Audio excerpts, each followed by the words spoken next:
Hello, and welcome to Broadway Overanalyzed, a podcast where the spotlight is not on the Broadway stage, but on the orchestra pit underneath. In every episode, we overanalyze a new Broadway score. We'll discuss the show's soundtrack, dissect the show's recurring themes, and dive into its style, structure, and influences. My name is Samuel Riddle, and I am joined once again by my co-host Lydia. Lyd, it's been a while since we've recorded an episode here. What have you been up to? Nothing much, honestly. I'm excited to dig into this one. I think we were saying every podcast that we do, I appreciate the score so much more. So yeah, I'm excited to dive into this one. Awesome. Apologies again for taking so long to get this episode out. I know May's been a pretty busy month with final exams, and I think we've both been on vacations since the last episode. But yeah, it was definitely nice to get back into looking at some Broadway music and playing piano and going through the scores. So let's jump right in here. And actually, before we jump in, let me give a little plug before we move on. If you like this content, give us a like or a rating wherever you're listening, whether that's on Spotify, Apple Podcasts, or my YouTube channel, which is just called Sam Riddle. If you have any comments, questions, or suggestions, we would love to hear them. Send us an email at bwayoveranalyzed@gmail.com. I should probably mention, I didn't even write this down, but I should probably mention, probably one of the biggest things that happened to Broadway Overanalyzed in the past month was one of our Instagram posts was liked by an actress who is on Hamilton, so that was pretty cool. She didn't like the page, but she did like our post about the Wicked podcast. So we are, I guess, pretty legit on Broadway now. Honestly, that was pretty cool, I thought. That's a win. That's a win.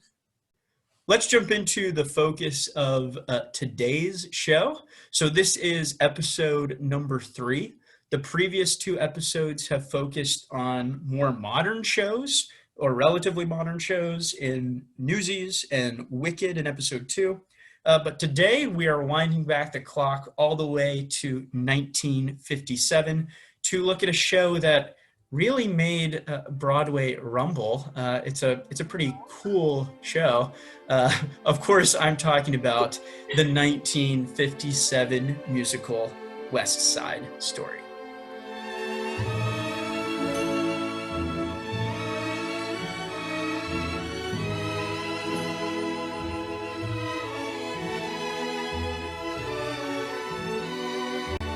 Lydia, I've never seen this show put on professionally. I don't think that you have either. I'm guessing you're thinking about right now the time that we went and saw a high school production of West Side Story. What were your thoughts on that? Yeah, so I've not seen the show professionally, but when I saw that it was kind of at our local high school, Sam and I got tickets to see the show. Not the best high school production I have ever seen. Sam, do you agree with that statement? Yeah, it was, honestly, it was entertaining, but it was a high school show. I enjoyed watching it. I think the reason I wanted to go is because they were doing student choreography or something like that, and I wanted to see kind of their take on the choreography and story. So, yeah, enjoyable to watch, but it was high school theater, yeah. We also dragged our cousin Emma along with us to watch that. So Emma, if you're listening, apologies for bringing you to see that, but I had a good time.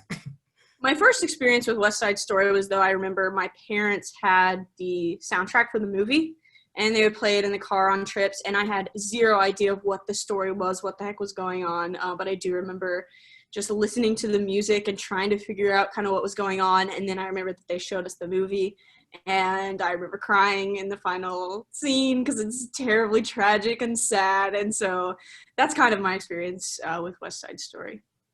Speaking of movies, I feel like the reason kind of that we're looking at the show right now is the trailer came out recently. It's probably been like a month now, but a trailer came out recently for the new movie that's coming out this year, I think, of West Side Story.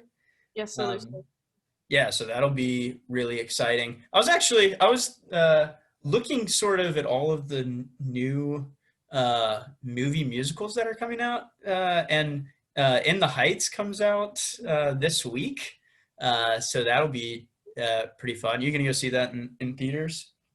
I would like to. Yeah, it's definitely a good year for musicals. Yeah, which is good because last year during COVID, we didn't get to see a lot of them. So, yeah, excited for that. We did get the Hamilton on Disney Plus last year, so that was cool. Um, True. and then there was also recently they released the trailer for the new Dear Evan Hansen movie. Did you see that? Yeah, yeah, yeah. What did you think of that? I mean it was a pretty short trailer. I only watched it once, so it's definitely weird to see Ben Platt trying to act like a teenager. uh, I am glad that he's in it, but I agree. Yeah.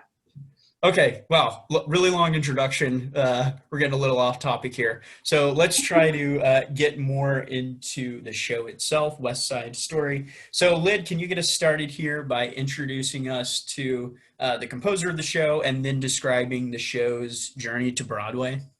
Yeah, so the composer of this show is Leonard Bernstein, whose name I completely mispronounced in the last episode. So apologies for that, but it's Leonard Bernstein. I think he is unique from other composers that we've looked at so far and other musical theater composers in general because a lot of his background is in symphonic and orchestral music, music for ballet and for film. He studied music at Harvard, and he eventually got a job as an assistant conductor for the New York Philharmonic.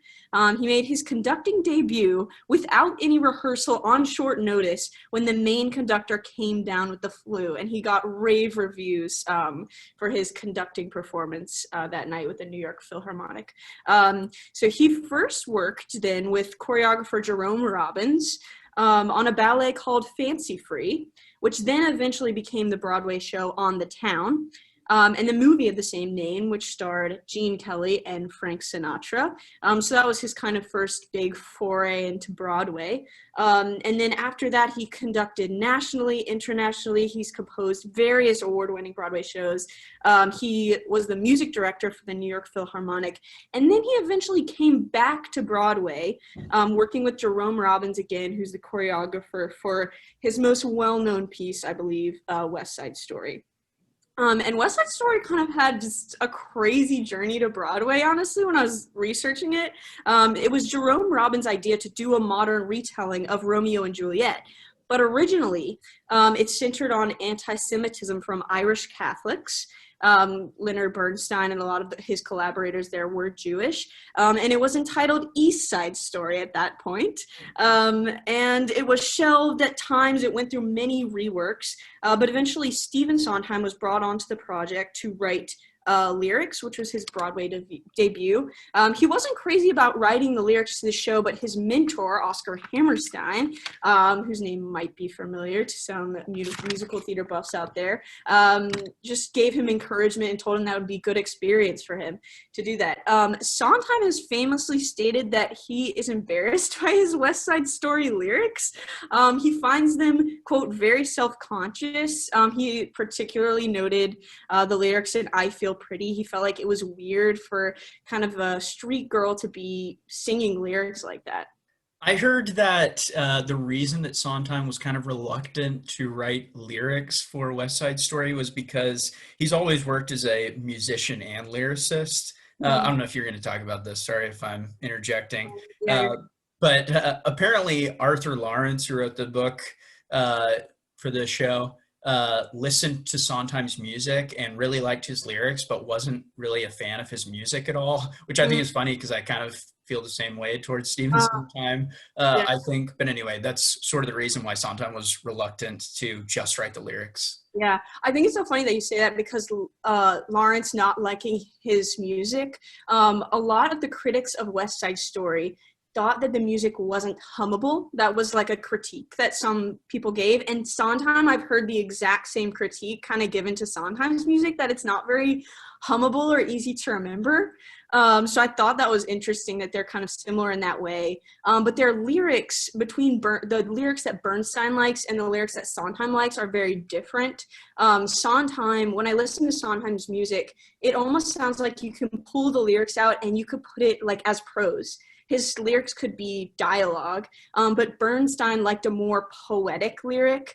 Sondheim, I read something where it said he hated the lyric that Tony sings, which was, "This world is just an address, a place for me to live in." He was like, a guy would never say that.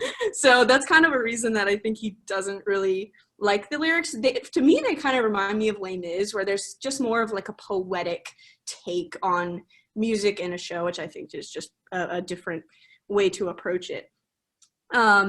So Lawrence, as well, thought America and I Feel Pretty were a little too clever for the characters singing them, but he was the one who fought to add comic relief in Act 2 by adding Officer Krupke. The show had a hard time finding a producer, as everyone found the show was just so dark and depressing. To put this in context, the show that won Best Musical at the Tonys was The Music Man that year. And I saw a poster from The Music Man that year where the title, like the tagline of the musical, is America's Happiest Musical on the poster, like bold letters. And so I think it's so funny. In contrast, you could say West Side Story is maybe America's saddest musical. That's funny. Eventually, Sondheim talked to Hal Prince, who is now a famous Broadway producer, and he joined the project. And rehearsals were underway. I thought it was really interesting. I learned in the rehearsals that Jerome Robbins, who directed the show as well as choreographed it, kept the Shark actors and the Jets actors away from each other during the rehearsal process. They didn't talk to each other. They only saw each other on stage to kind of like build that tension. And then there was also a little bit of tension between the collaborators of the show. Robbins demanded that he get a conceived by credit for the show, and the other collaborators were mad about this, and none of them were really talking to each other on opening night. So it definitely had a wild journey, but it has obviously been a wildly successful show on Broadway and then on film. It's been revived multiple times.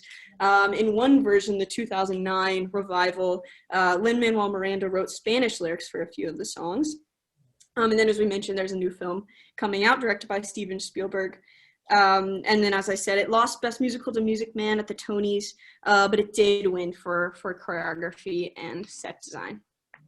One interesting tidbit about the Tony Awards for West Side Story. I mean, we think about it as probably one of the most iconic musicals ever on Broadway. It's kind of crazy that it only won 2 awards. And I mean, we think of the music as being so iconic.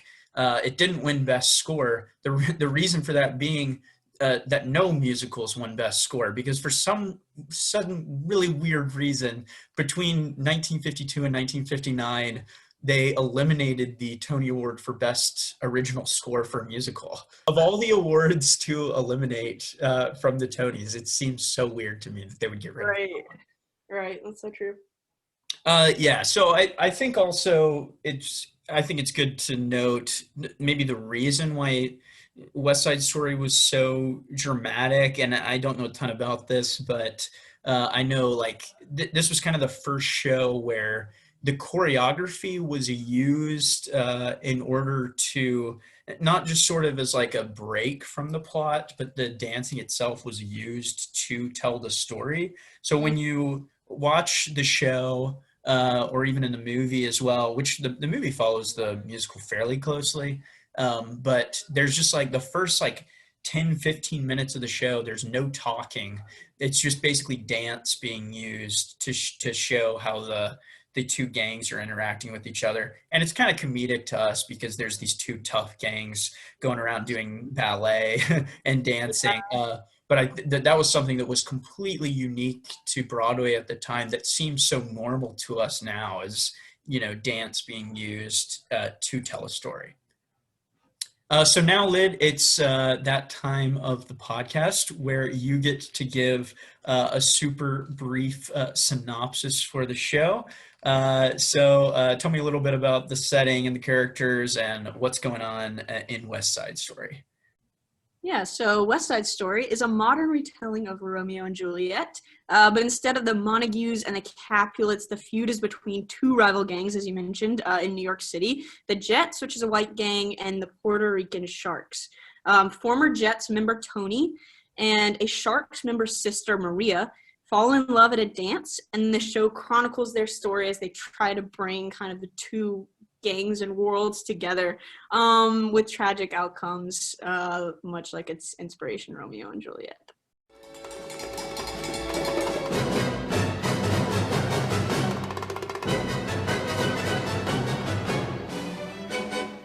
Okay, thanks, Lyd.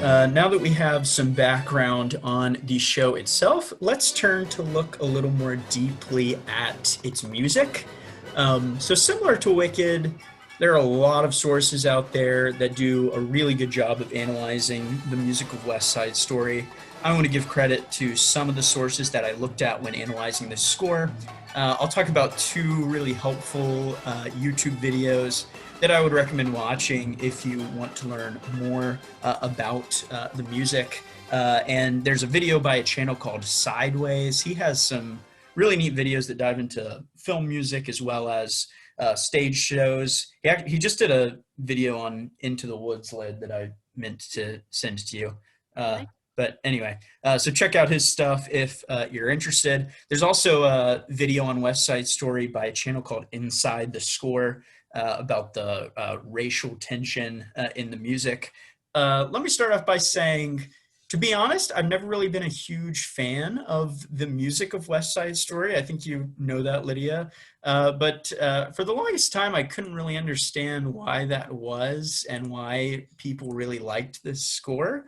The music for West Side Story is extremely tense. So I've kind of enjoyed giving just sort of one descriptive word for every score that we've looked at. So I said that Newsies was a really intense score. I said that Wicked was a really epic score. And if I could use just one adjective to describe the West Side Story score, I think that I would use the word tense. Not intense like Newsies, but it's a very tense score. So most of its music sounds very dissonant, so it doesn't sound very pleasant to our ears. It's actually kind of makes us feel uncomfortable. And it kind of boggled my mind that people would like music that sounds like this. But I've kind of come to realize while researching this that that's sort of exactly how Bernstein wanted us to feel when we were listening to the score. He wanted it to sound kind of unpleasant to our ears and a little uncomfortable. And the way that he was able to do that was by setting up something called a tritone throughout his score. And a large majority of the score is built on a set of notes called a tritone. And so that's kind of the first thing that I want to talk about while we're describing the musical style and structure of this music. So we need to do a little bit of music theory here. So a tritone is just a special interval within a scale. An interval is just a spacing between two notes. So a tritone is just a specific interval. And so to form a tritone, you just start with a note, and then you move up 3 whole steps from there. So that's why it's called a tritone, because you're moving up 3 whole steps from your original note. So I want to kind of try to play this on the piano for you to kind of give you an idea of what this sounds like. So let's look at the easiest scale there is to work with, which is C major. And so first, let me just play for you middle C.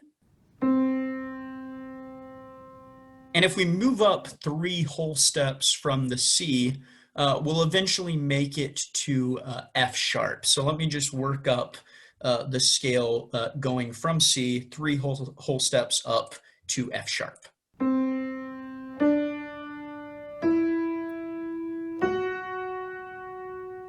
So that right there is my tritone. It's that C with that F sharp. So let me go ahead and play what that tritone is so you can hear what that sounds like.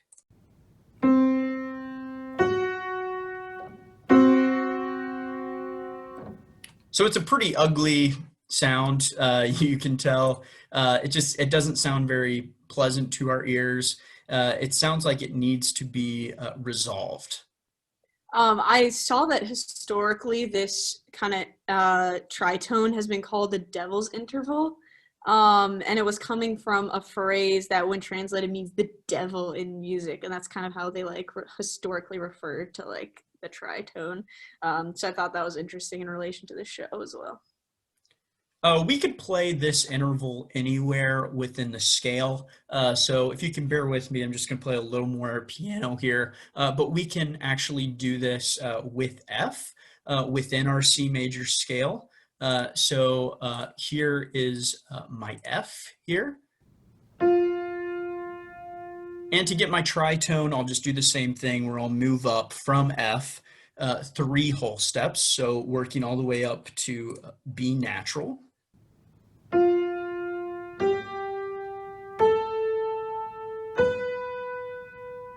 And so I've just got another tritone here that's F and B played together. And again, it's going to be that same kind of unpleasant sound we got with the C F sharp tritone.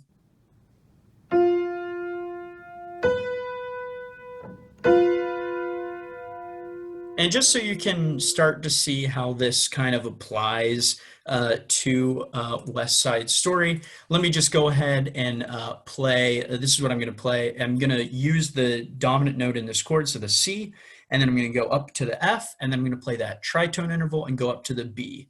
And I'm going to play it in the rhythm that you hear it very often in West Side Story. And so here's what that's going to sound like.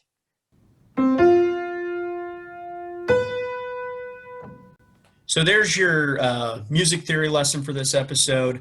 We're going to see this tritone interval everywhere throughout the score. And this is the kind of, like you were saying, Lydia, it's the kind of interval that we always associate with like horror, danger, conflict. This is the kind of stuff that's used in horror movies.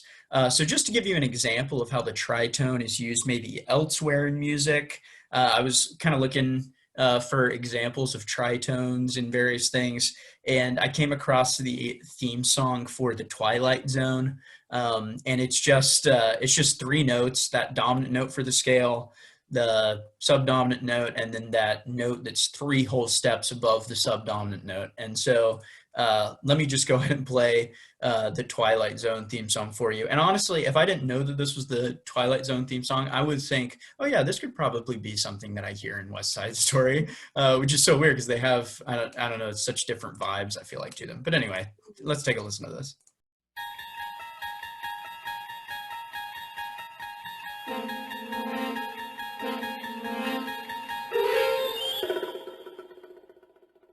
So basically, I guess what I'm trying to say is that West Side Story is basically just a horror musical.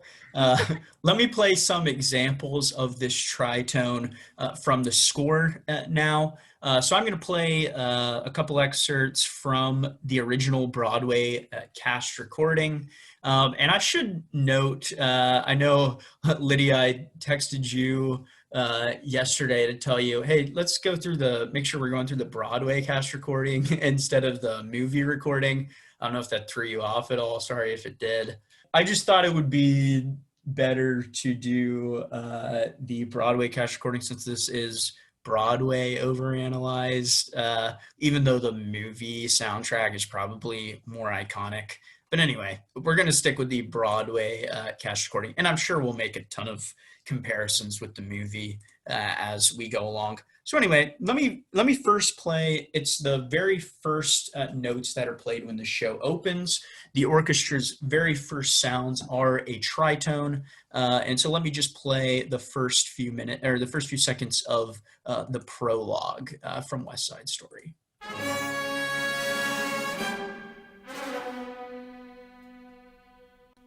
So this tritone becomes the biggest motif or theme within this score. It comes to represent the conflict and the hatred between the Sharks and the Jets, the two gangs in the show. Of course, it also comes up big in the final scene of Act One, where the two gangs fight each other in the Rumble, and Riff and Bernardo are both killed. So let me just play a segment from the track from the Broadway cast recording called The Rumble.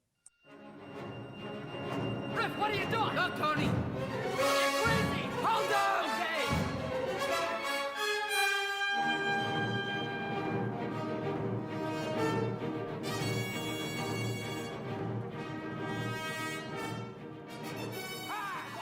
Unfortunately, there's really no resolution at the end of the show either.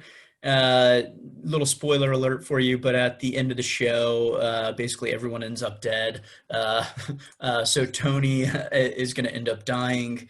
And the show actually ends with this same tritone. We actually talked about this a little bit in the last episode. It actually ends the same way that Wicked ends. It was actually kind of crazy walking through this score how many references I was able to see from other musicals, sort of taking things from the West Side Story score. So that was kind of cool.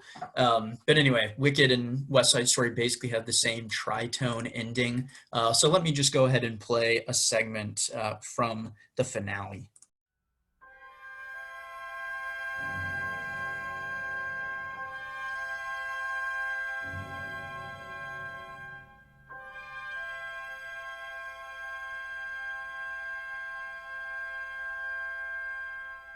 So it's kind of more subtle there, but you can hear kind of there's like the somewhere notes going on in the melody, but then there's this quiet bass that's a tritone interval from the somewhere melody down into that bass, which kind of gives us that unsettled, dissonant feeling.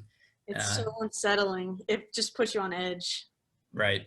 To make things even more unsettling, this tritone makes appearances in places where you wouldn't really expect it to be. So even in the happy moments of this show, Bernstein is still imposing this tense, uncomfortable sound. So let me just play a couple of examples of this throughout the score, where you're going to hear the tritone, and what's going to happen is it's actually going to be there very briefly, and then it's going to quickly be resolved.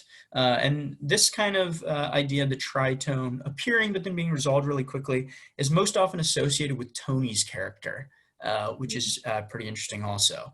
So the first thing that we hear is in Something's Coming. So let me just play the beginning of that, and you're going to hear it in the Who Knows line when Tony is singing. So it's going to be a tritone that's really quickly resolved.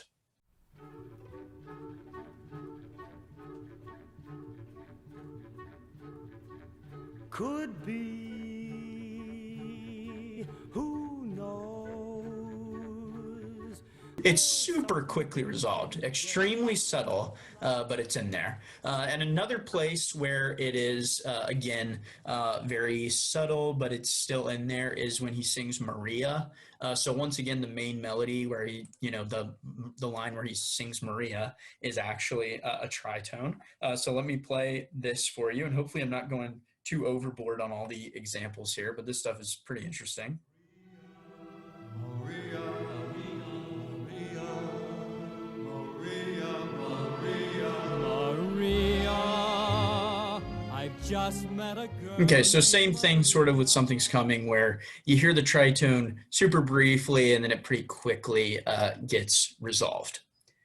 I think it was in that Sideways video that it was talking about how all of these kind of tritones and motifs are almost like just the same kind of notes or ideas just rearranged and put into the show in different ways. So I think it's interesting kind of when you get to Maria that, it's almost resolving at this point that the two of them have come together and there's, that conflict tritone is starting to resolve.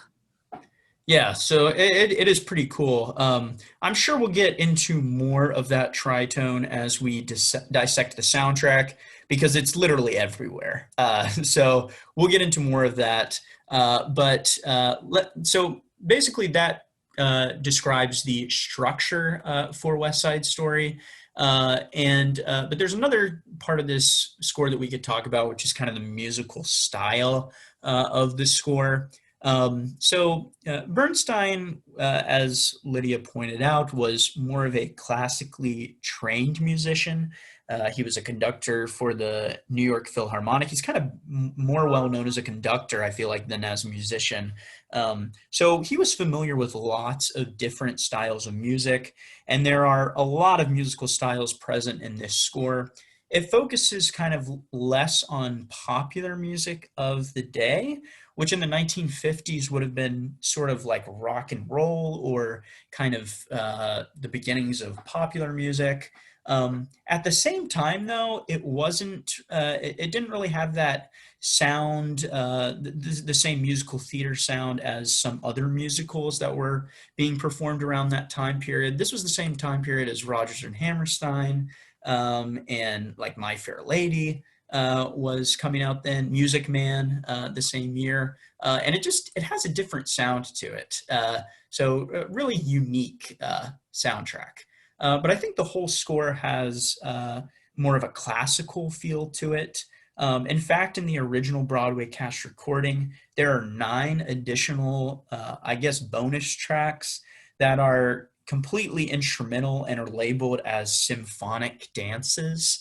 And they're labeled as movements. So they have titles, for example, like Prologue, and then it's given a little subtitle that's Allegro Moderato, and there's the Cool Fugue, which is labeled as Allegretto. And so it just you can tell that Bernstein was, this classically trained musician. The show has a really big orchestra. It had 31 different musicians in it, which is very big for a Broadway show. And I think that it is also due, in fact, to the idea that this musical score has so many musical influences in it. So there's a lot of different instruments that are being played here. So of course there have to be lots of musicians.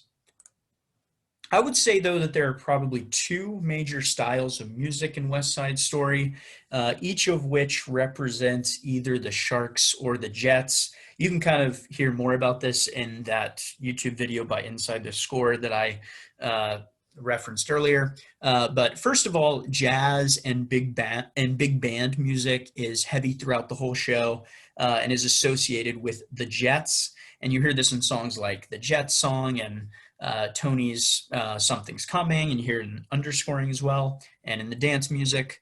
So there's a lot of trumpet, trombone, saxophone, clarinet. And then to represent the Sharks, you get your second style of music, which is just kind of more broadly Latin American style music, most of which I'm not super familiar with, but I do know that there's a lot of pitched percussion in this style of music, and there's an emphasis on rhythm rather than melody. So there's a very large percussion section in the orchestrations. There were actually 4 different musicians who played the percussive instruments in the orchestra, which is a lot. So there's instruments like the xylophone, a lot of xylophone actually, and then marimba and bongos and maracas, and there's finger cymbals, just a lot of stuff. So Bernstein actually does some very interesting mixing of these 2 musical genres as well whenever the Sharks and the Jets are getting involved with each other. So West Side Story, I would say, is actually a fairly simple score. Structurally, it's built basically on 3 notes: the dominant note in the scale, and then the subdominant note, which is the note 4 steps up from that dominant note, and then the another note that is a tritone interval above that subdominant note. So three basic notes that the entire score is built around, and then it's just basically built stylistically on 2 different sounds: that jazz, big band, bluesy, American type sound, and then also the Latin American kind of dance sound.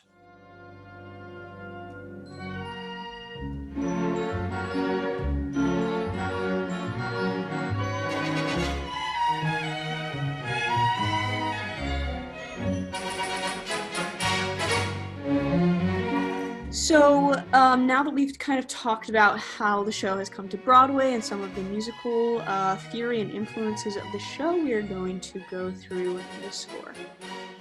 And like I said, we're going to be dissecting the original Broadway cast recording, and I'm sure that we'll make comparisons to the film soundtrack along the way. Really, they're very similar in their sounds. As far as the orchestrations go, they're almost exactly the same. I think the movie came out in 1961. Is that right? And the musical came out in 1957, so pretty close together. So not a ton of changes within the score. There are some differences in the chronology between the two. So some songs kind of come in different places. I'm sure we'll touch on that more as we go. It's a pretty short cast recording. The Broadway recording only has 16 tracks. Here's something a little crazy. Act 1 has 11 of those tracks, and there are only 5 tracks in Act 2.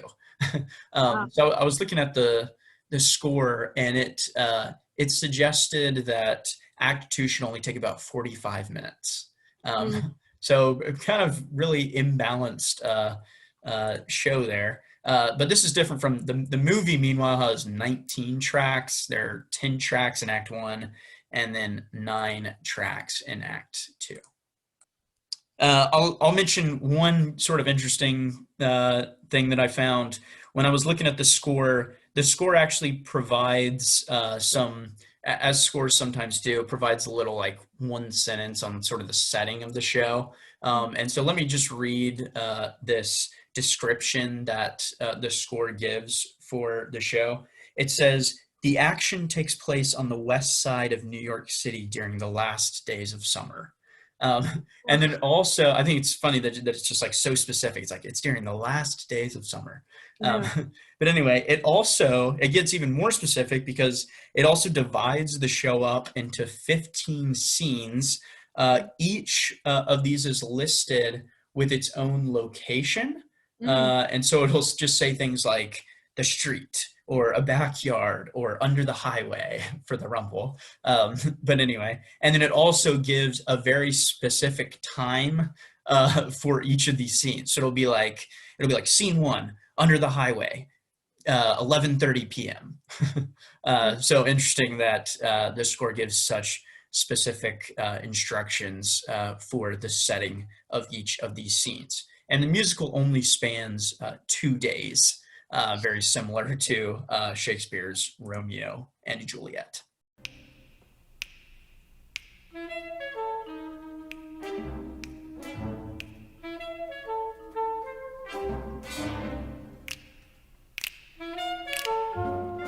So let's get started with the first track in the Broadway cast recording, which is the Prologue.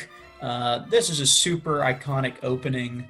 And we already talked about before how it's really just a big dance number, which is such an interesting way to start the show. It's completely instrumental music. There's very little dialogue given. If there is any dialogue, it's just sort of a single kind of interjection. And it's just dancing, telling the story right off the bat. So as soon as we dive into the show, we know exactly what kind of show this is going to be. We've talked a little bit about like the structure of how a musical is set up before, and I think this is such an interesting start because it's not a traditional opening number. And I think you maybe could say that the Jet song is the opening number, but I think like as far as this musical is structured, I think this prologue dance scene is the opening number. So it's kind of a strange way to start the show. And I read something that said that Bernstein was definitely not a minimalist composer, but the way that he uses like empty space in music to like build tension is really interesting. Like some of the first sounds that you hear in the story are like finger snapping. And he's just kind of building in tension, and it's kind of further echoed in like the choreography and the dialogue. The choreography starts with like some walking around and moves to like kicking and then full dancing, and same with the dialogue that starts with a couple of like beat it's, which for some reason they say beat it a lot in this musical, that cracks me up. And yaz, and then it transitions to full dialogue. So it's kind of like just slowly building and building that tension, which is so effective. I have a couple of comments from the stuff that you said. First of all, apparently when they were writing, when Arthur Lawrence was writing the book for this musical, and I should mention, we've mentioned book before. If you're not familiar with musicals, I thought this might have been confusing with Wicked because we were talking about like a novel that the musical is based on, and then also the book. If you're not familiar with musicals, the book for a musical is like the script, or like the unsung parts of the show. Anyway, just thought I should clarify that. But anyway, apparently when Arthur Lawrence, who wrote the book, was writing this thing, they were scared. He was putting in all this like street slang, and they were scared that if the show were still going on in like 2 years, that slang would no longer be relevant. And so apparently Lawrence like came up with all of this like slang language that he just like came up with on his own.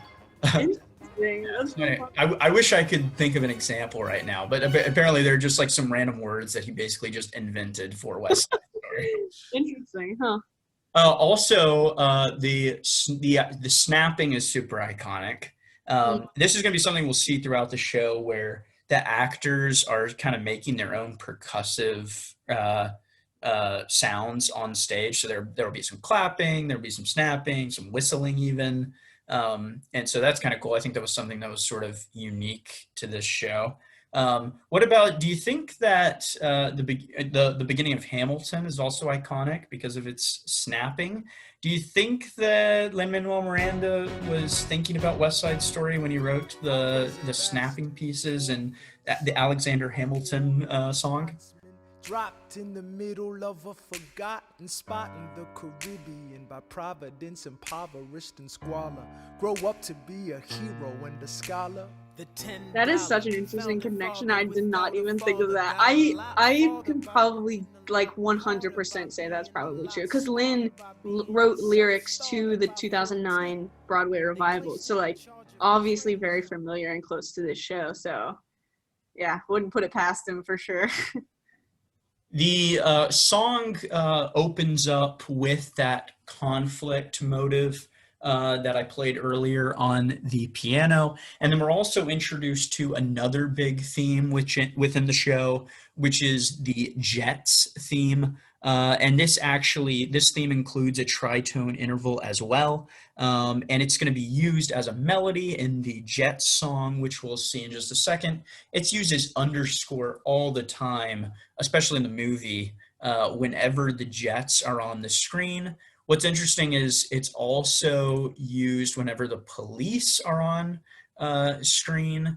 And then it's used sometimes for Tony as well. So a little more kind of clever musical references that Bernstein is making to sort of affect us subconsciously. I think it's been noted too that kind of the underscoring of the police with the Jets theme, it's been speculated that this could mean that Bernstein is saying that the cops kind of have a bias towards the Jets as opposed to the Puerto Rican Sharks. Let me go ahead and play this Jets theme on the piano for us.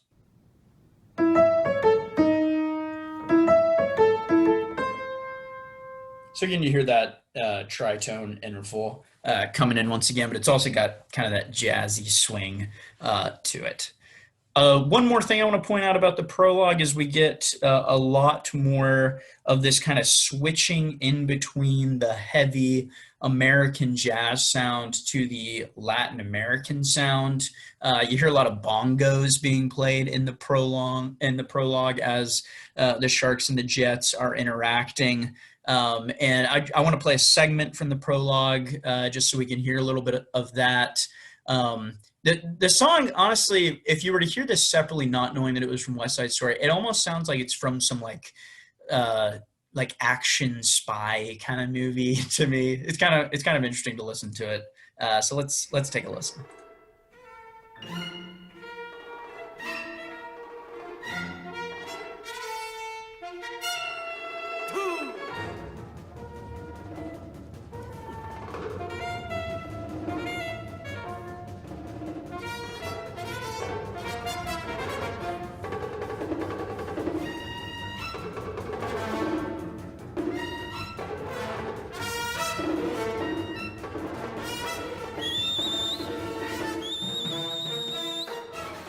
It's so cool how the two musical styles are kind of fighting, just like the gangs are.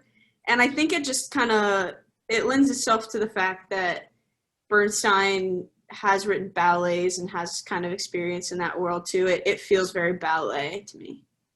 Let's move on to the second track in the Broadway cast recording, which is the Jet song. And so we're finally going to get some singing in here. So this song kind of introduces us to Riff, who is the leader of the Jets. I think it sort of serves as a scene setter. Obviously, the prologue served as a scene setter, but it also kind of serves as a scene setter to help us understand even better the kind of conflict between the two gangs.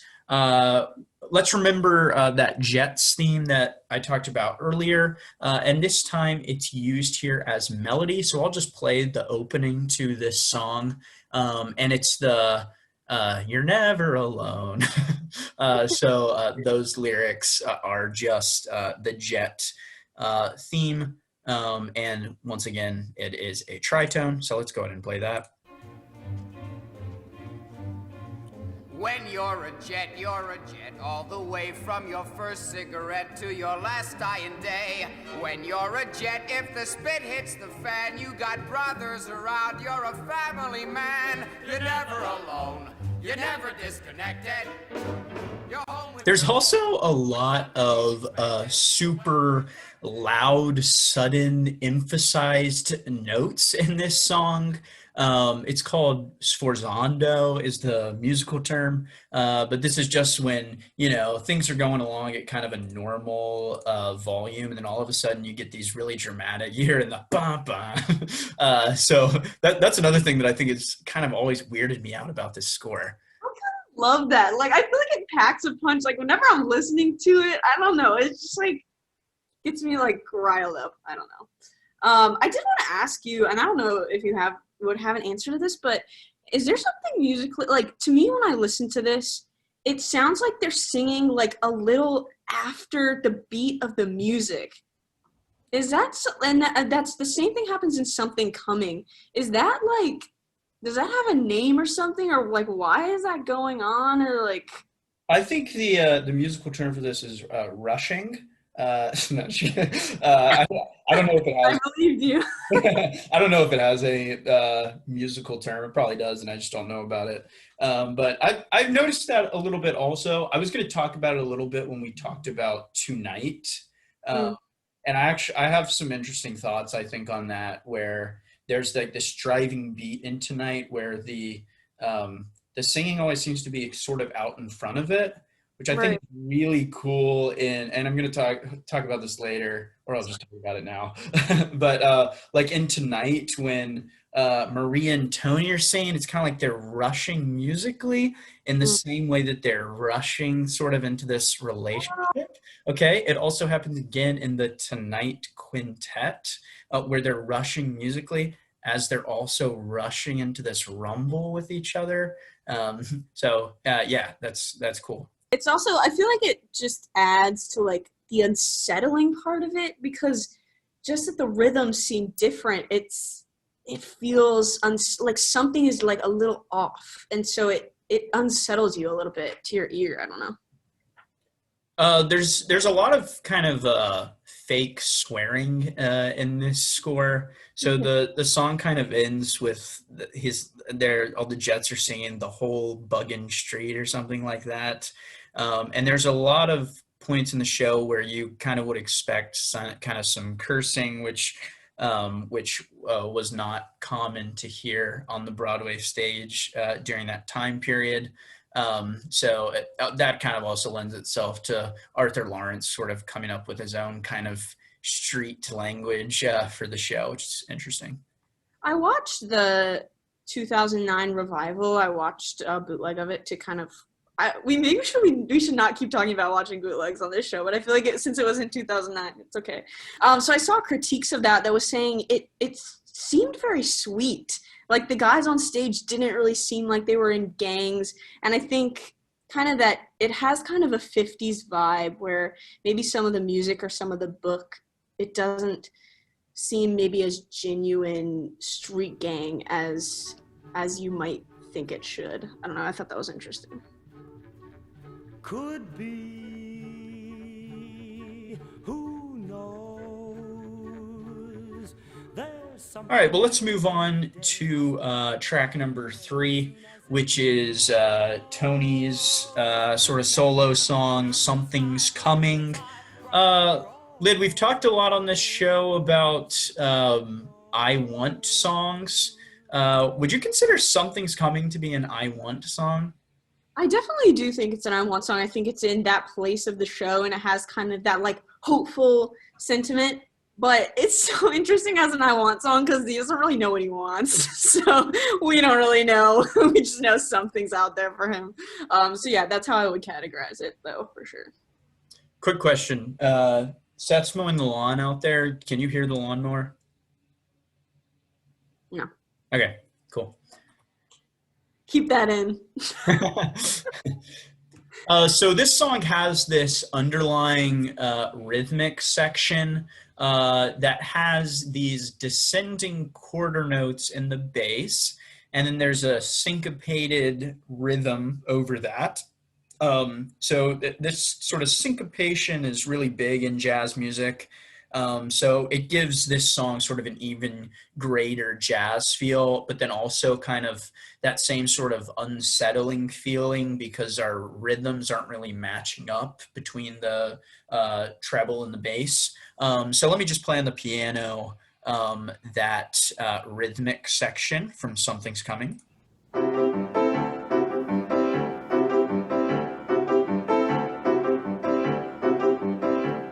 And then we've already talked about that tritone that's being really quickly resolved over this really quick rhythmic accompaniment that we just heard. What's cool about this song is you got this really quick rhythmic accompaniment, but then it stops really suddenly, and then you get these really quick chords that are being played, which I think has a really cool effect before it's going back to the rhythmic accompaniment. I was thinking about just lyrically for this song. I talked about before how Sondheim kind of writes the way that people talk. He just has lyrics that you feel like he could just pull out and make dialogue.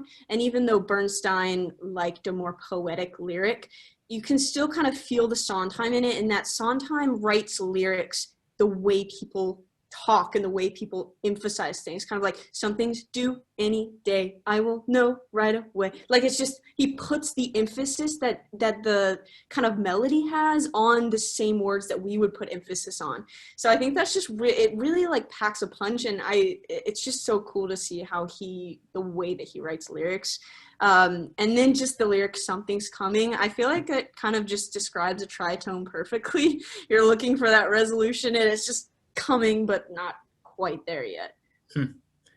There's some pretty cool orchestrations in the original Broadway cast recording. There's this one section that I really like in the song where there are these violins that are playing on top of the melody, and it has kind of this really creepy vibe to it, but I kind of like the sound. Let me just play the segment that I'm talking about here.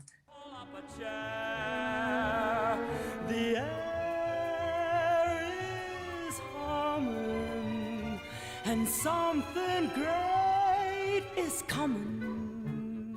One improvement that I like in the film version is that the Broadway version ends, this song sort of ends not very excitingly, but then what the movie does is they have Tony actually go up, and he ends the song on this like high falsetto. I think it's his falsetto where he kind of ends it on a really high note, and you don't hear that in the original Broadway cast recording. So I think that was a good improvement in the movie soundtrack.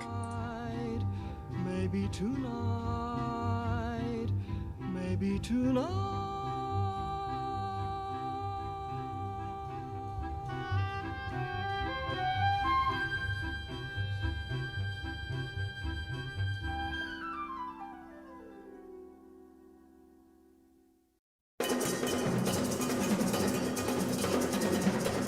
All right, well, the fourth track in the original Broadway cast recording is another instrumental track, and it's called The Dance at the Gym. And so this is sort of when we get more of this shark and jet interacting. So it's completely instrumental. It's a big dance number. We've already talked about how this is a heavy dance show. I thought about people talk about diegetic music in films or in stage shows. Basically, diegetic music is just music that's being sung on the stage that the actors on the stage are supposed to actually be hearing as music, I guess, within the story.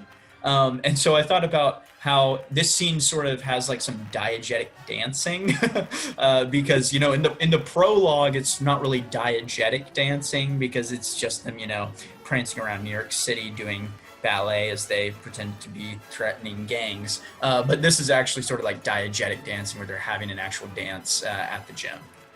I was actually going to make a point about diegetic music in this score because the melody of Maria is heard kind of when Maria and Tony meet. It's kind of in a different rhythm, but the melody is still there. And so I was thinking about how it's so cool that, like, then when you get to Maria, that song is not diegetic. It's, you know, Tony singing about his feelings, and that's not in the world of the show. But the fact that he heard that melody diegetically means that he's kind of like humming the song that he met Maria to and putting her name to it. And I was just like, oh, that is so cool. I just love that. Ooh, I really like that. That's really cool. Let me go ahead and play the segment that you're talking about from The Dance at the Gym where, like you said, we get the Maria melody. So I'll just go ahead and play that from the soundtrack.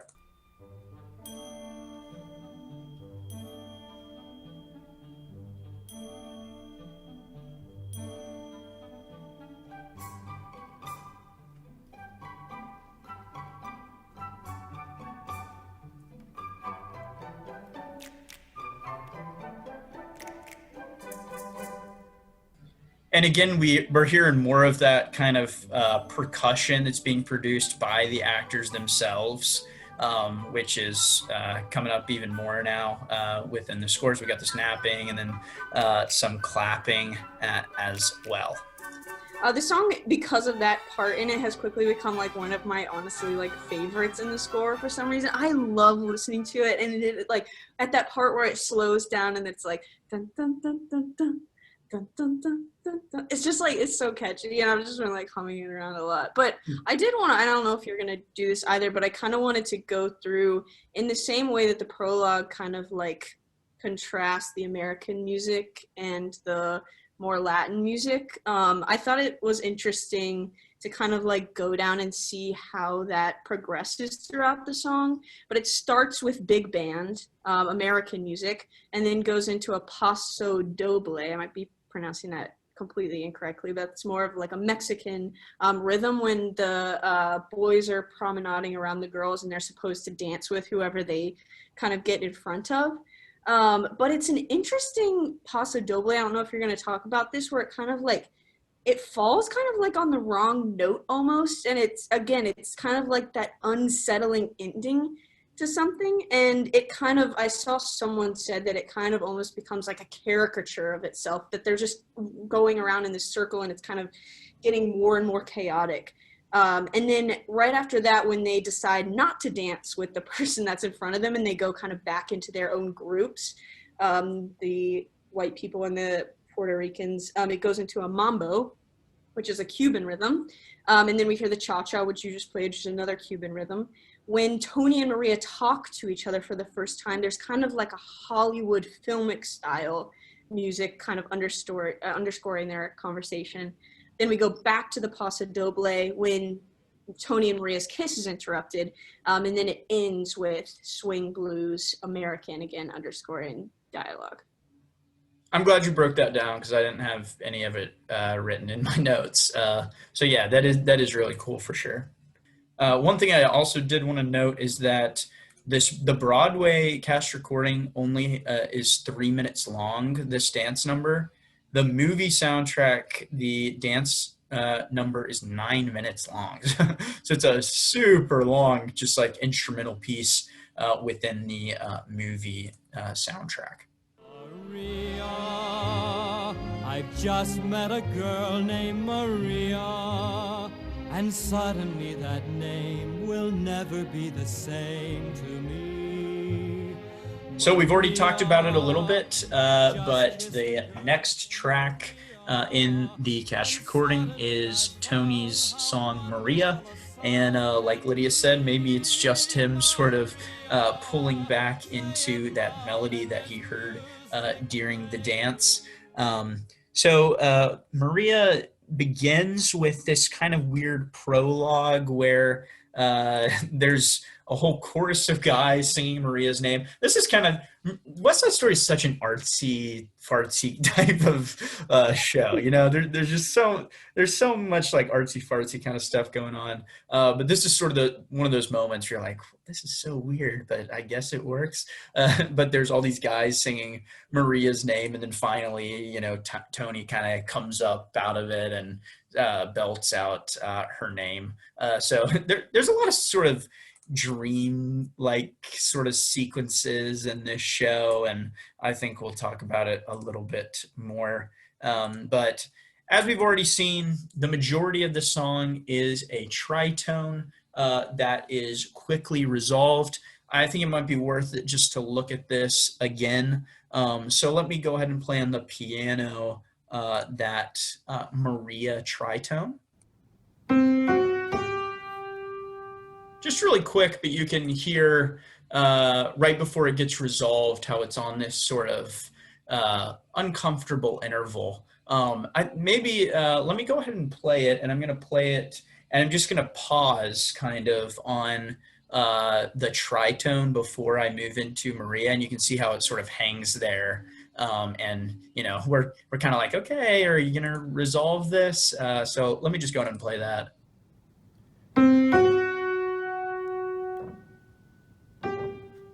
So when it happens in the song, it's really quick, the resolution, but you still hear, and I think you're sort of subconsciously realizing that there still is something unsettling about what's going on here. It is kind of cool, though, that the hate conflict motif that plays in the prologue is not really resolved. It kind of hangs there. But then when you get to Something's Coming in Maria, it is resolving. So you can see kind of like when the gangs are at odds with one another, there's no resolution. But when Maria and Tony have found each other and kind of bring those two worlds together, there is resolution. So it's just storytelling by music, and I think that's so clever.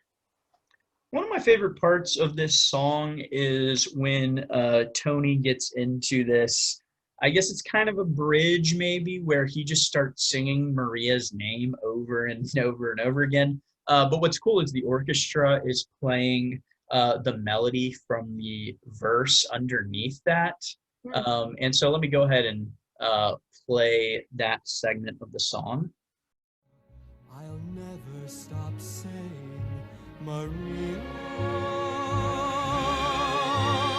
Maria, Maria, Maria, Maria,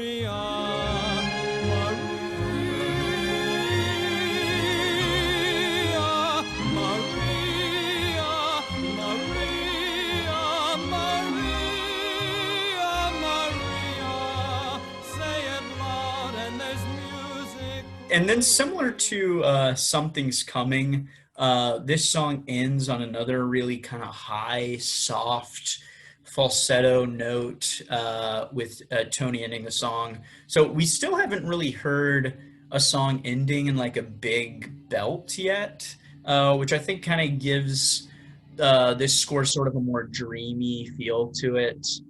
So I just feel like, I don't know, it sort of adds to that kind of whimsical sound to the score. Nothing is very dramatic yet.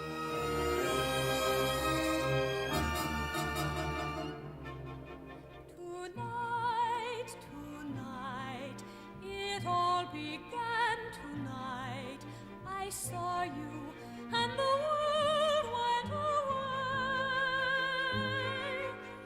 That brings us to the 6th track on the cast recording, which is this song Tonight. So basically what's happened is Tony has left the dance at the gym and he's gone to Maria's house, and they've had this scene at the balcony. And this is actually the first song in the musical where the tritone is completely absent. So that's kind of cool because, you know, finally Maria and Tony are together. They're away from all the conflict with the Sharks and the Jets. And finally we're getting sort of a more pure song. There's nothing unsettling about it. There's a slow introductory melody that's being sung, and then the pace really quickens, and we get that driving, almost march-like rhythm that I mentioned briefly before. It's played by what sounds like to me is a muted trumpet, and I mentioned before that maybe this is signifying how quickly the relationship is progressing. They're kind of rushing the melody as they go into it. It's also, the song's time signature is 2/2, which is cut time, and it's basically the same as 4/4. So 1, 2, 3, 4. But then the driving beat is actually in groups of 3. So it kind of goes beyond what the time signature calls for.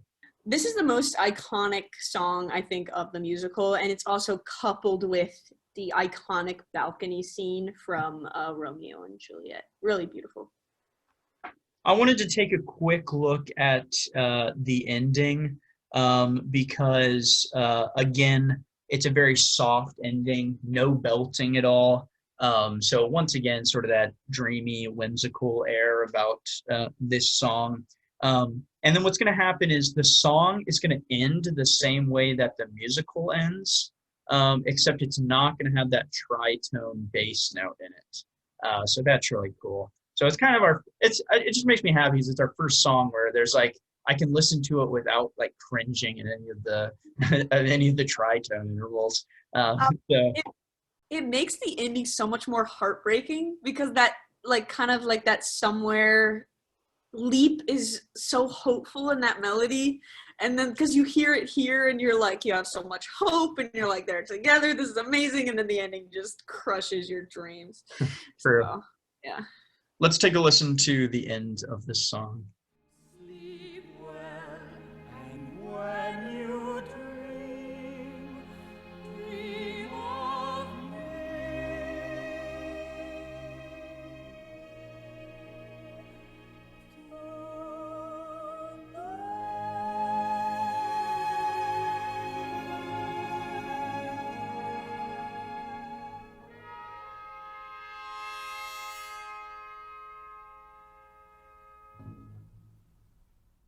That takes us to the 7th track, which is simply called America. And it's actually interesting. In the original Broadway cast recording, this song is only sung by the Puerto Rican women, the women who are associated with the Sharks. In the movie, they changed this up so that the guys join in as well. And this is sort of the first song where we get our first association with Anita, who is Bernardo's girlfriend, and sort of the main female character other than Maria. This is another song, so we got our 2nd song in a row without any tritone. And because this is the Puerto Ricans' song, we're going to get a lot of the heavy, Latin American sounds, and as well a lot of percussive orchestration. I read that this song starts in Tiempo de Seis, and again, sorry about pronunciation, but this is the only purely Puerto Rican-inspired piece of music in the show, actually. And then it goes to Tiempo de Huapango, which is Mexican. So just kind of starts with those Latin rhythms. Yeah, so the Huapango, and again, I'm not sure if I'm pronouncing that right, but anyway, That is a style of dance music, sort of like the kinds that you would hear from a mariachi band. And the key attribute of this musical style is that there are alternating rhythm patterns. And so you're going to hear that in America, where it's got this kind of pattern where it goes 1, 2, 3, 1, 2, 3, 1, 2, 3. So it's kind of the fast, fast, short, kind of similar to our Trisio, actually, that we talked about on a previous episode. But yeah, the 1, 2, 3, 1, 2, 3, 1, 2, 3. Just to give us an idea of what this dance style of music is like outside of the score, I just randomly searched on YouTube Huapango, and this is the song that I found. So let's give this a listen.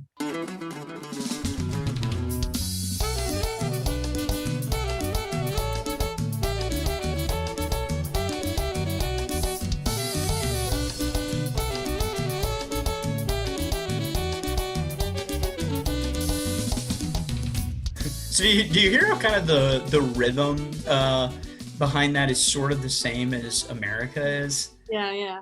It's got kind of the fast rhythm followed by something a little slower.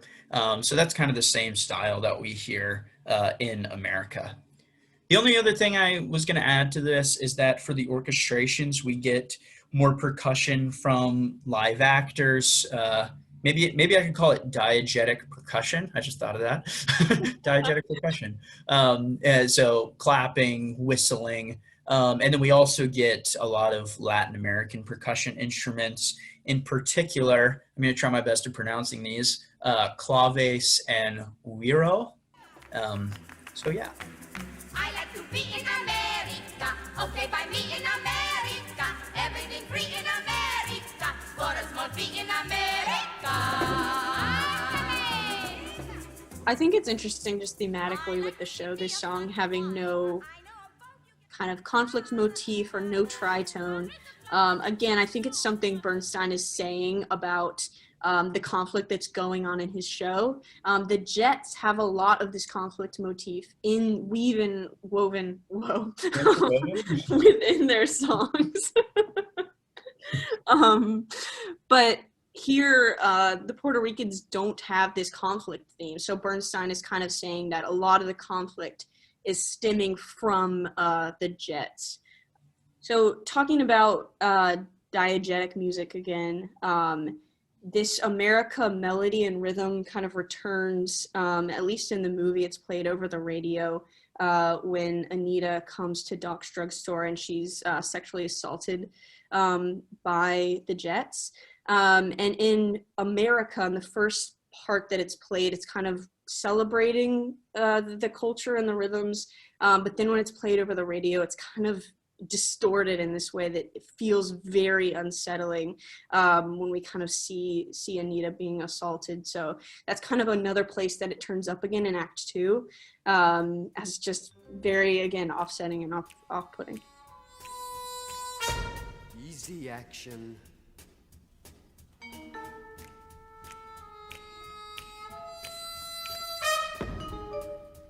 Easy. Let's move on to the 8th track in the musical, which is the song Cool.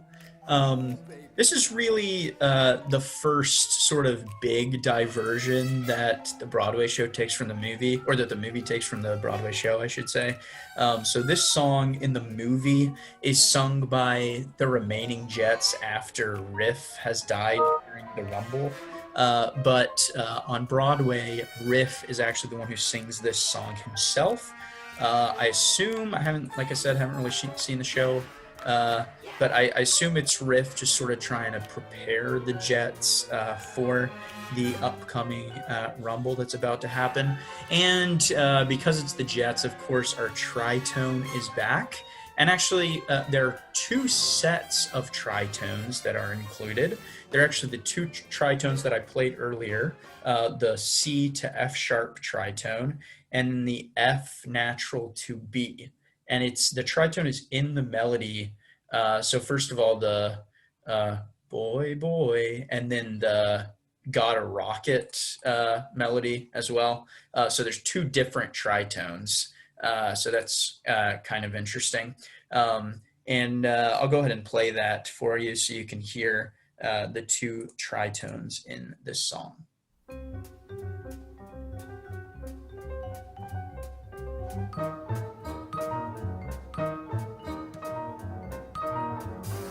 Boy, boy, crazy boy. Get cool, boy. Got a rocket in your pocket. Keep coolly cool, boy. Don't. So not only are there these heavy tritones, but it's extremely jazzy feel. It's probably the most jazzy song in the score, really swinging, syncopated melody. You got those sort of jazz sounding drums, and then there's this xylophone that's kind of echoing the melody. We also have our snapping is making a return. So it's kind of something that the Jets like to do, I guess, is snap. And so they brought that back for this song as well. I wanted to point out kind of an interesting change in the orchestrations with the movie, which, you heard that sort of xylophone backing up the melody in the Broadway cast recording. In the movie, there's this, it's some sort of string. I can't tell. I think it's a guitar, but I'm not really sure. But the riff that they play kind of sounds like it's like from like a rock song or something. So let me just play the beginning of the movie soundtrack so you can contrast these two. You want to live in this lousy world? Play it cool. I want to get even. Get cool. I want to bust cool. I want to go cool. This is one change that I really love that the movie made, because in the movie, there are a couple more places where the songs are changed out, but I think the big change is that G, Officer Krupke, was moved to kind of this point in the show, and Cool was moved to directly after the Rumble. And I really like that change because I think it's so odd for there to be like such a comedic song in Act 2 after like Riff and Bernardo have died. It seems very off-putting and like the tone is not correct. I think also G, Officer Krupke, is better at kind of like introducing the Jets, their personality, where they're coming from. I think it should be earlier in the show. And also Cool has never been one of my favorite songs of the show. I just think because it is like very off-putting still, kind of as we've been talking about. And I think that's perfect for right after the Rumble. They like it makes you like they feel very tense. So I do like that change that they made in the movie. So in the 2009 revival of the show, directly after Cool, the Sharks come in to talk to the Jets about the details of the Rumble. Then the cops come in to kind of break everything down, and the Sharks leave. I don't know if this is in the original because I wasn't able to find a bootleg of that, but in the 2009 revival, as the Sharks leave, they whistle "My Country 'Tis of Thee" as they're all kind of like filing out. But at the very end, they whistle like a dissonant note to the end of the song. And I just thought that was so interesting. I mean, they just said, "Sweet land of liberty of thee I sing," and the sing is like so off. So I just thought that was so interesting that they're kind of saying like, it's not a land of liberty for us type of thing, as the cops have kind of like forced them to leave Doc's drugstore. So I thought that was just an interesting music piece. That's cool.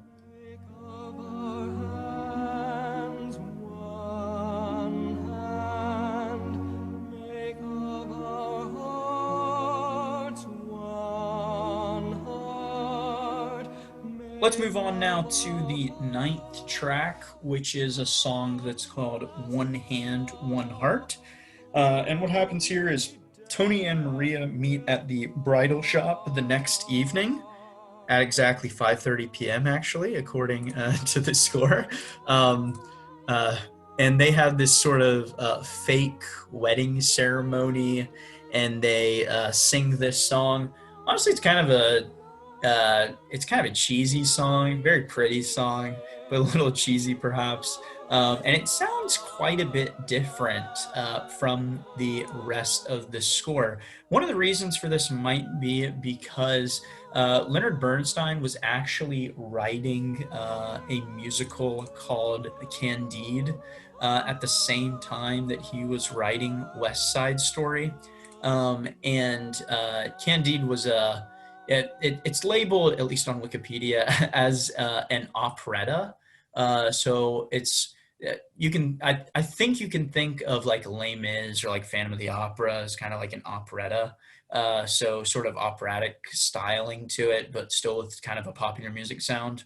And so this song, One Hand, One Heart, or at least the melody for it, was originally intended for Candide, but then Bernstein decided to use it in West Side Story. So maybe that's one of the reasons why it has sort of a more pure, light-hearted sound to it than any of the other songs within West Side Story. I will note that despite it having that sort of pure, happy sound to it, the tritone is still there. You might be kind of surprised to hear, but it's actually heard in the form of the melody for Maria. So let me just go ahead and play the segment of One Hand, One Heart where that tritone appears.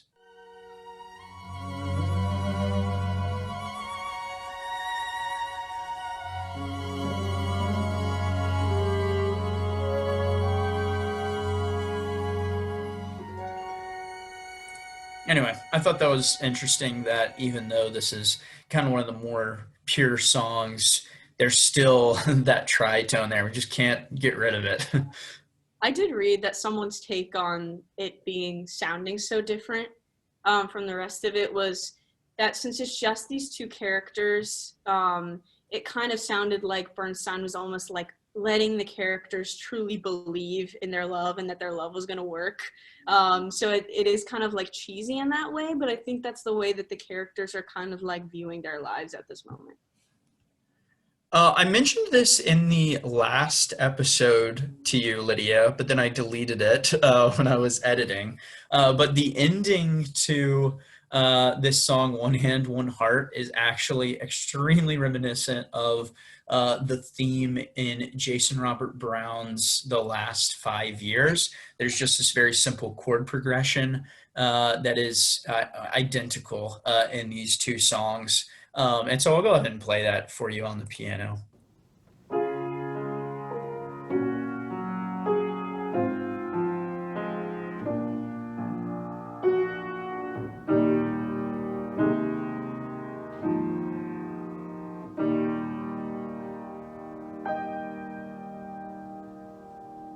So just kind of something to add to our musicals that are referencing West Side Story. We had the ending from Wicked, the snapping in Hamilton, this chord progression from The Last 5 Years. So just cool to see just how influential this musical has been on Broadway.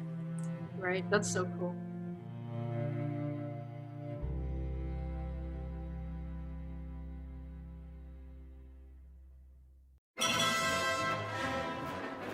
So let's move along to the 10th track, which is Tonight.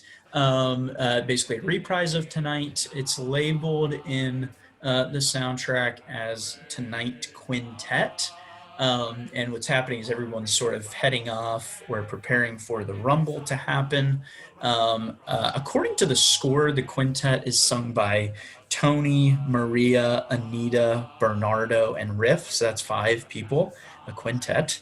But in both the original Broadway cast recording and the film recording, Bernardo's part is sung by all of the Sharks and Riff's part is sung by all of the Jets. So those are sort of the 5 components of this song. We have that driving rhythm in 3s from Tonight that is back. And as I mentioned before, it's kind of rushing a little bit, maybe rushing into this rumble a little bit too quickly.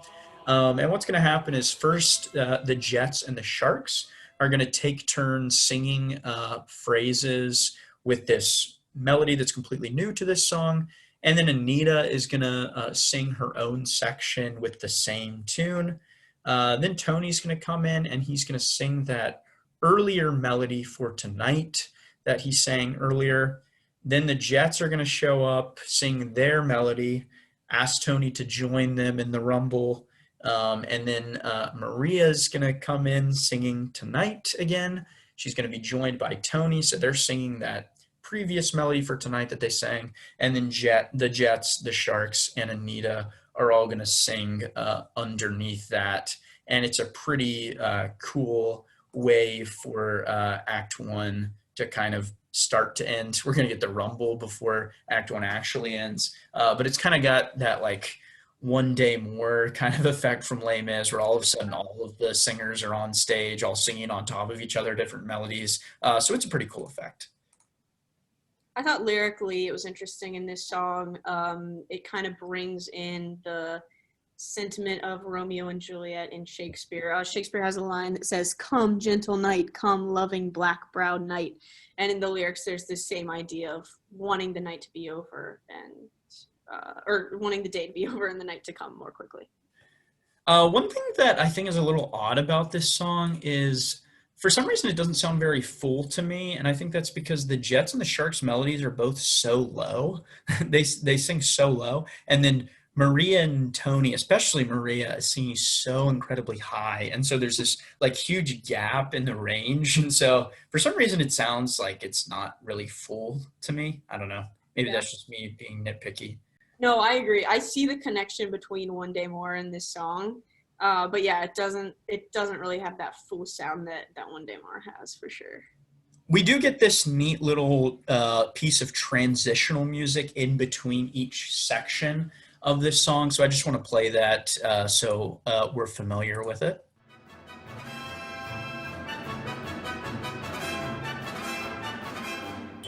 We get a really big finish from Tony and Maria finally at the end of this song. So this is sort of our first time where we get kind of some like big belting from the main characters.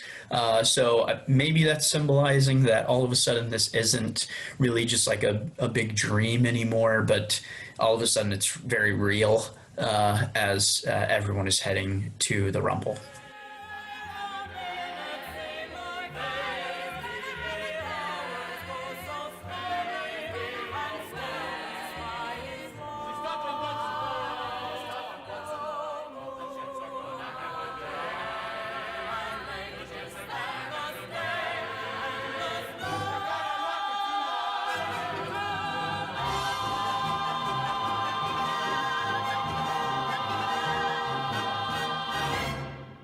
That takes us to the last track in Act 1, at least in the Broadway cast recording. Actually, in the movie, the Rumble takes place in Act 2. In the movie, there is actually, like there were in movie musicals back in the day, there was like an actual intermission in the theater, and the Rumble actually came after that intermission. But in the Broadway show, this is how Act 2 ends.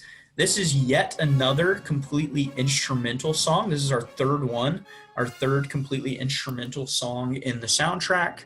And this is just a scene where the Sharks and the Jets are gonna fight or dance in this case. And we're gonna hear a lot of the tritones. That conflict, hate motif is back in full force. I think the most interesting about this song is there's not much melody here. There's a lot more of those forçandos, outbursts of music. Everything's very chaotic. Nothing really hummable about it, which fits perfectly with what's going on stage.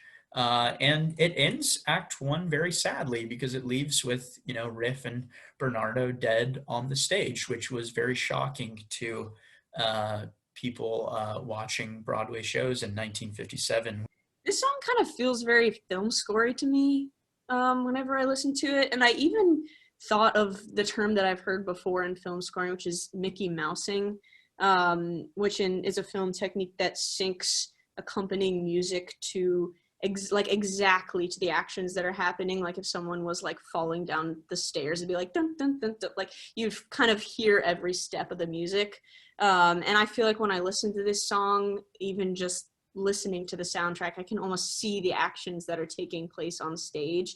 The music kind of perfectly scores the actions that are taking place.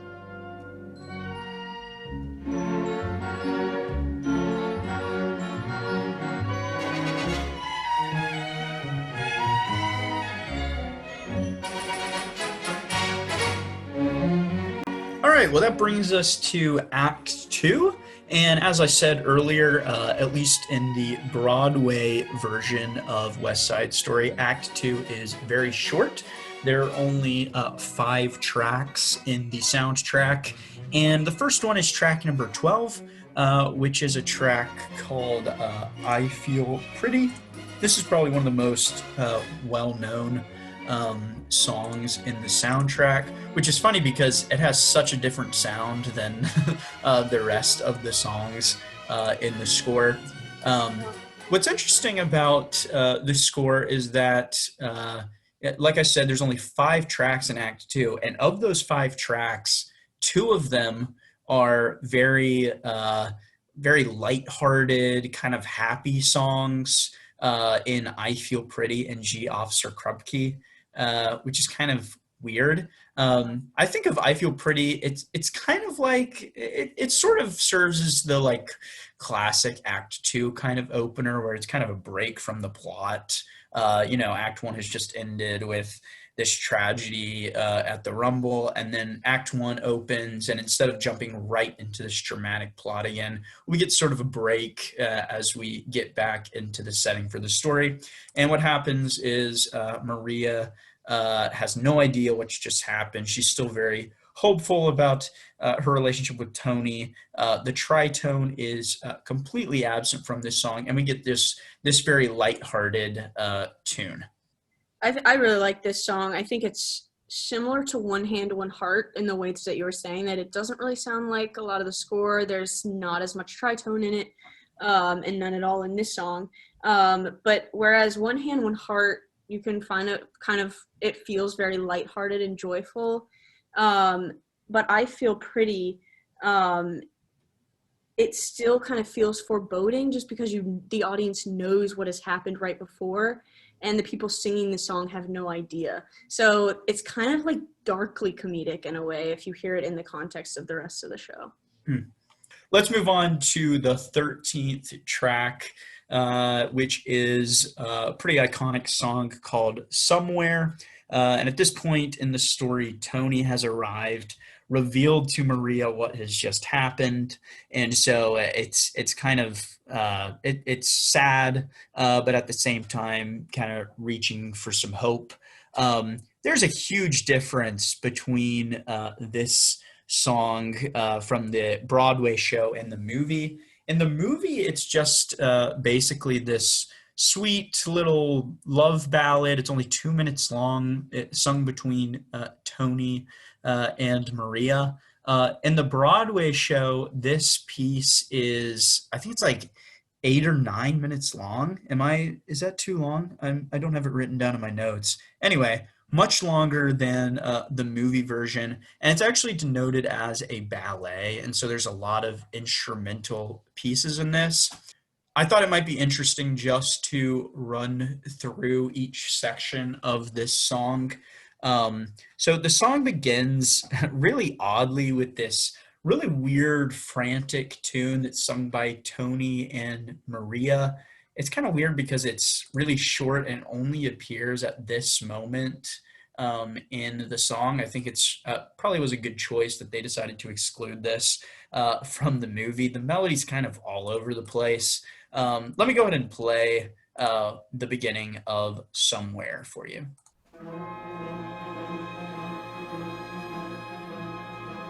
I will take you away, take you far, far away out of here. Far, far away till the walls and the streets disappear. Somewhere there must be a place we can feel we're free. Somewhere there's got to be some place for you and for me. It just sounds so odd to me. This really reminds me though of like in the 50s, like movie musicals had these like weird dream sequences, like Singing in the Rain. I think it was like 1952, and there's like this weird dream sequence.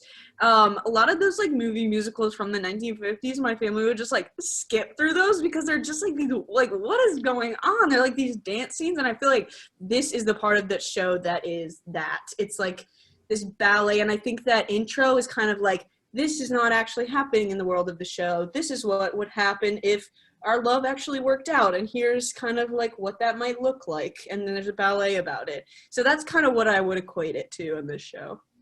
Yeah, so after that kind of weird, frantic melody that we hear, we get this kind of strangely upbeat underscoring, I'm assuming while some dancing is going on.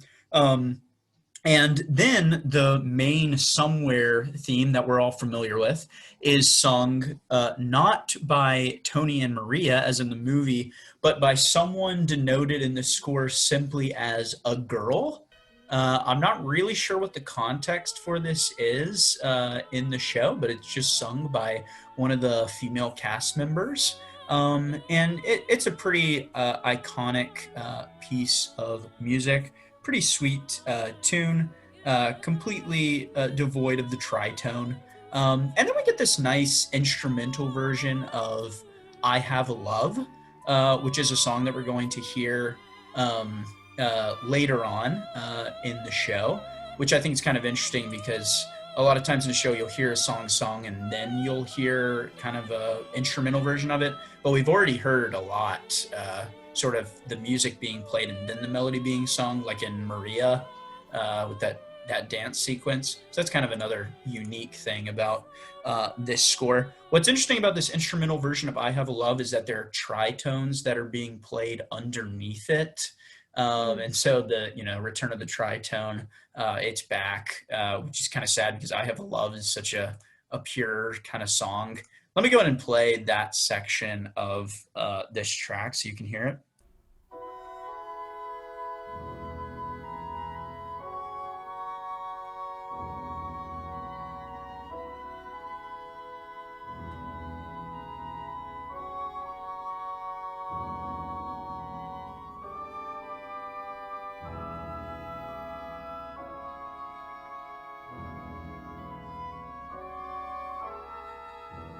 It sounds pretty not pleasant. It's interesting. I was going to say about One Hand, One Heart as well. There's this like line of lyrics where Maria says till death do us part as they're kind of like thinking about what their wedding might be. And then there's kind of like foreboding music underneath it. So the whole musical is kind of like setting you up to be like, I really want this to succeed, but like underneath you're like, okay, I know that it's not going to, especially if you know that it's a retelling of Romeo and Juliet. You kind of know the ending already. And I think that's similar here where like it's a happy song, but there's still moments where you're like, this is doomed from the beginning. And the music is kind of telling you that. After that section, the entire chorus is going to show up to sing the Somewhere tune. This is the first time in the show where we get the entire ensemble singing together, which is something that's so common in musical theater. It's interesting that it takes it this long in the show for the entire chorus to sing a song all together. So there's kind of some, I guess, unity on the stage there. This is followed by a bunch of scary underscoring with the conflict motif coming back. This is actually in the score labeled as a different song called Procession and Nightmare. So again, since I haven't seen the show recently, I'm not sure what the context is there. I'm guessing it's a dance sequence. But anyway, called Procession and Nightmare, and it's got sort of nightmare vibes to it. And then finally, we get to a section where Tony and Maria sing just about 2 lines of the Somewhere melody. So yeah, overall, song is completely different than what the movie displays. Rather than being this, simple love ballad, it's actually some big instrumental orchestral piece that really serves more to progress the plot along, perhaps, or to highlight the conflict that's going on.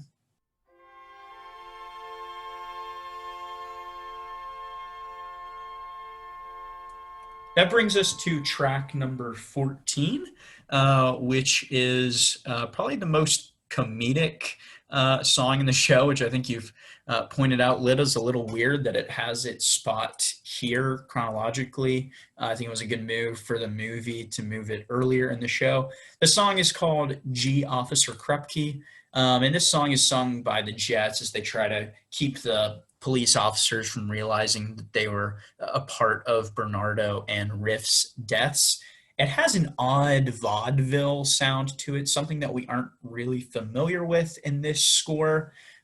This song actually was also one of the songs that was borrowed from Bernstein's Candide, along with One Hand, One Heart. So that's kind of interesting because it has definitely a different feel than the rest of the songs in the West Side Story score. There is, however, the tritone is still there. And it's pretty obvious once you realize where it is. So this song is in B major, which means that B natural is the dominant note in the scale. And every line starts on the Dear, in the Dear Officer Krupke, with E sharp or F natural, which is 3 whole steps up from B, the dominant note in the scale. So that's a tritone. So despite it being a vaudeville sounding song, the conflict is still there. So let's take a listen to G Officer Krupke, where we are still hearing that tritone.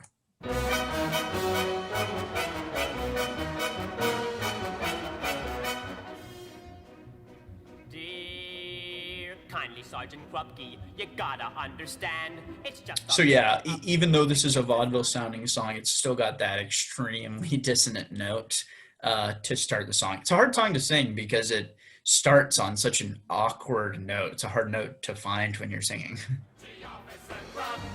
What are we to do? Officer Krupke, Krup you!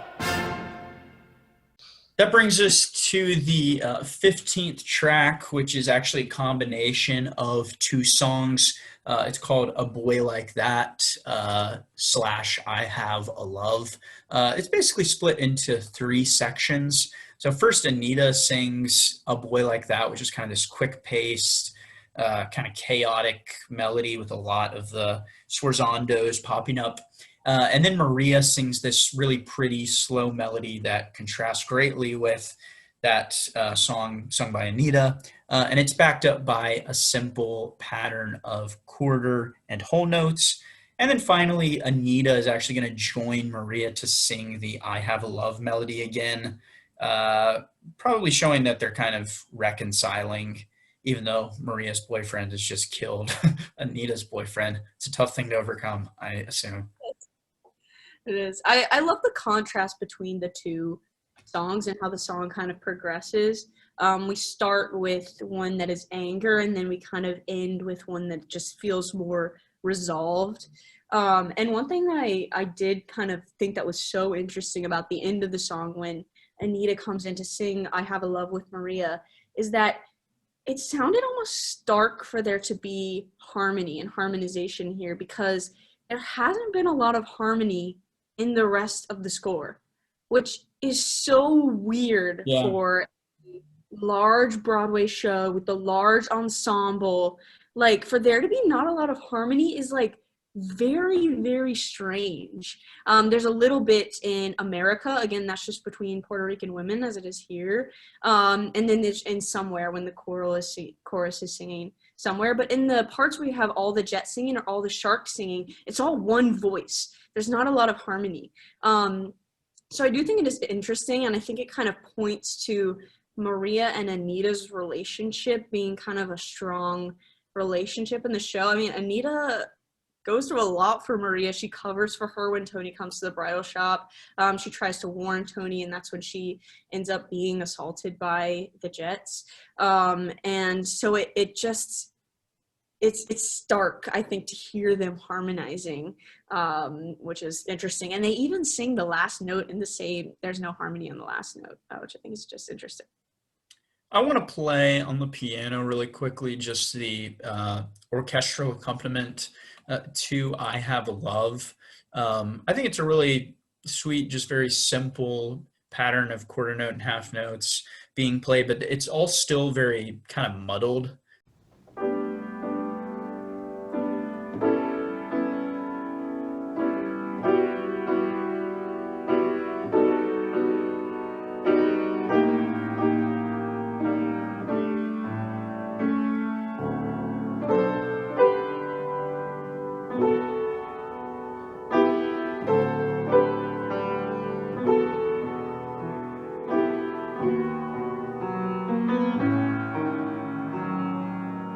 a beautiful melody. Like when you're playing it there, it's gorgeous. I love it. Well, thank you. not your playing. Okay. Thank you, Bernstein. Let's move on to the last track in the soundtrack, which is appropriately titled The Finale. The movie ending is very different to the Broadway ending. The movie ends really sadly with, both of them end with Tony dying in Maria's arms, but the movie ends with Tony and Maria very sadly singing Somewhere together.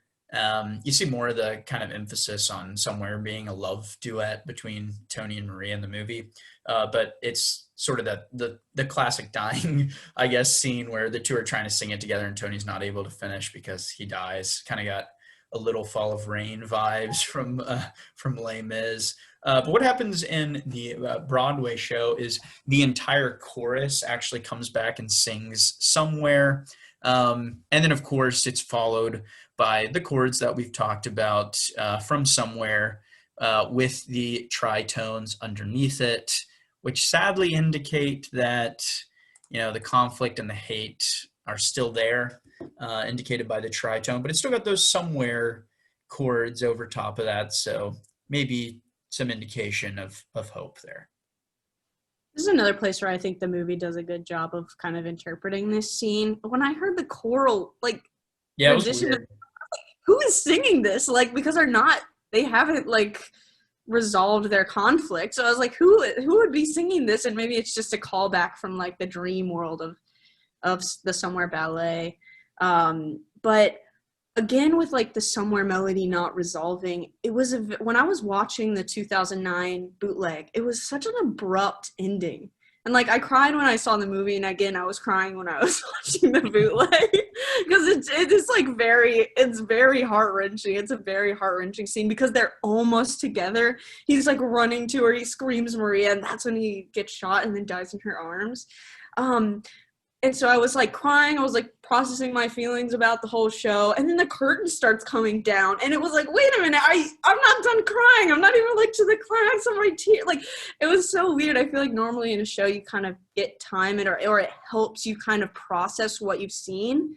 But this show, when I was watching it, I was seeing the curtain coming down, being wait a minute, I'm still processing what I just saw. It's very abrupt.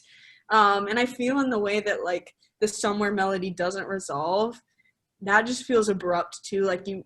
You're seeking resolution and it's just not there. It's not coming. And I think this is kind of another way that Bernstein's saying that, there's still issues like this that persist, and why this has kind of been revived so many times, kind of over and over again. Yeah, and definitely indicated just such a huge swing in Broadway shows, because up to this point, all of the Broadway shows that we're familiar with from that time period just ended so happily. And so I think that's why West Side Story caused such a ruckus, because it changed everything, because all of a sudden everything wasn't happy. So just sort of a more realist approach to the theater, I guess.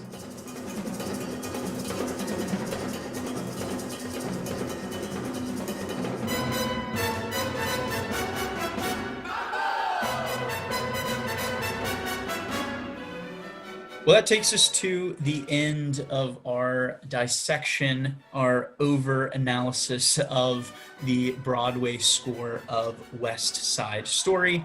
And as we've been doing in the past couple episodes, got a couple questions for you, Lydia. First of all, what was your favorite song in this score? Wow, this is really hard. I forgot to think about this as usual, but it changes. I think honestly right now it might be Dance at the Gym. That's the one I've been listening to most. Which is so weird, but I just love that moment when it gets the cha-cha. And I think it also lends itself to me saying Maria is my favorite song because of that melody. I just love that melody. So maybe Maria. Tonight's obviously so great, but I think I've heard it so many times that it doesn't feel new to me. And I think that's a reason why maybe Maria and Dance at the Gym are more of my favorite right now. Huh. It really, for some reason, I'm really surprised that you chose an instrumental piece as your favorite song. That's cool. I respect that. I think my favorite song, yeah, it is hard. None of them really stand out. It doesn't seem. I think they're all so similar as far as chord progressions go. I enjoy playing Something's Coming on the piano. I don't know. It's a good song. It's probably the one that I listen to the most, at least. So least favorite now. Oh gosh, you're gonna make me go first. My least favorite is Dance at the Gym. Just kidding.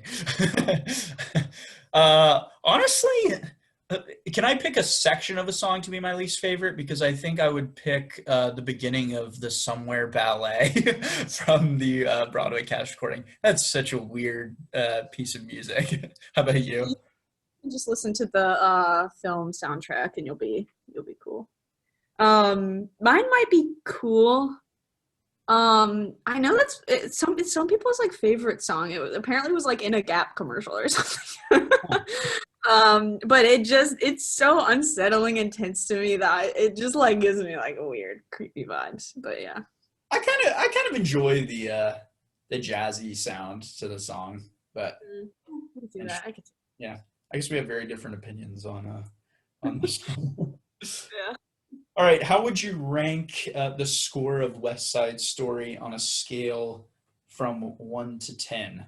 I'm trying to remember we did this with Newsies and Wicked. What did you say? I think you said Wicked was like a 8.5 maybe. I think Newsies was a 7.5. Yeah. So where'd you put West Side Story?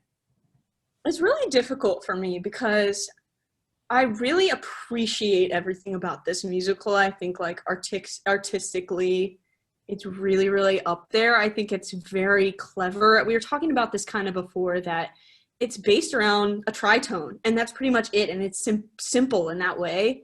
But part of me thinks doing something simple is harder than doing something kind of more complex. The fact that it kind of like sticks to this one vocab and changes it and moves it to kind of like tell the story is just, I love that part. I love that it's so like creative in that way. But as far as like things I enjoy listening to, because it is kind of dissonant, it's a little bit hard to listen to a lot, and to kind of, it's not one that I come back to again and again. So maybe I'll go like a 7.75. It's very specific, but what's yours?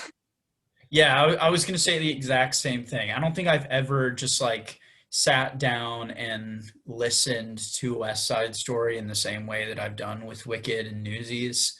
But yeah, when you dive into it more deeply, and it's so cool to look at it artistically. But yeah, for some reason, it's just not a score that I would just like sit down and listen to. Probably because of all the dissonant sounds. And so let's see. I'm trying to think of what I rated Wicked and Newsies. I think I'm because I don't listen to West Side Story as much. I feel like my ratings are based on like how much I enjoy listening to them. And so I think I'm gonna rate West Side Story lower than both Newsies and Wicked. And I think I'm gonna give it. Is that sacrilegious of me to do? No, not at all. Rate what you want. I'm gonna give it a 7.5. I can't wait for us to do a musical that we rate like under 5 or something like that. We need to do like a really bad musical at some point. Oh, no. Just to mix things up. Yeah, they're all probably going to be in 7s and 8s because we enjoy listening to them and talking about them. But yeah.